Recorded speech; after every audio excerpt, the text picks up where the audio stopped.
काय ग, कसला विचार करतेस? हाच की एखादा टॅटू काढू. काय बोलतेस? एवढं प्रेम करतेस माझ्यावर? हट, तुझा नाही, आता स्वामींचा काढीन आणि लग्नानंतर तुझा काढीन. मग ठीक आहे. पण खूप भीती वाटते रे. भीती? कसली भीती? ते कोणती सोयी वापरतील, त्याचा काही साईड इफेक्ट वगैरे झाला तर? ऐक, तुला माझ्यावर विश्वास आहे? हा काही प्रश्न आहे का?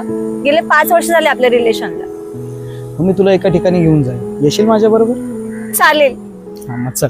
रामकृष्ण हरी माऊली, गुरु टॅटू स्टुडिओमध्ये तुमचं स्वागत आहे. बोला, काय टॅटू काढायचा? स्वामींचा. तर हिला थोडीशी क्वेरी होती, भीती वाटत होती. ते निडल्स वगैरे नवीन वापरतात की जुने वापरतात. भीती कशाची?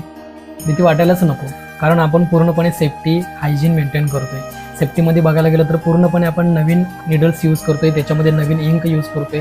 पूर्णपणे जे पहिल्या जुन्या क्लायंटला यूज केलेलं असतं ते थ्रो करतोय आणि आपण नवीन करतोय, नवीन सगळं यूज करतोय त्याच्यामध्ये. हे सगळं तर खूप छान आहे, पण मला टॅटूची व्हरायटी बघायला मिळतील का? हो नक्कीच, मी तुम्हाला दाखवतो टॅटूच्या व्हरायटीज वगैरे.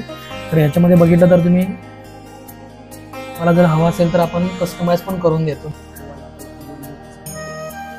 यातून तुम्ही चॉईस करू शकता तुम्हाला जो हवा आहे तो टॅटू. वा, मस्तच. आणि दादा, आम्ही ऐकलं होतं तुम्ही घरी जाऊन पण टॅटू काढता. हो दादा, कारण घरी कसं होतं की बऱ्याच वेळा की हँडिकॅप लोक असतात आणि बऱ्याच वेळा की ज्या महिला वगैरे असतात त्यांना इथे यायला थोडंसं पॉसिबल होत नाही, तर आपण घरी जाऊन पण काढतो. घरी जाऊन पण ही सर्व्हिस आपण देतो. खरंच तुझी चॉईस चांगली आहे. हो ना? काय मग, तुम्हाला टॅटू काढायचा आहे? मग वाट कसली बघताय? स्क्रीनवर दिलेल्या नंबरवर पटकन संपर्क साधा. गुरु टॅटू नक्की भेट द्या. रामकृष्ण हरी.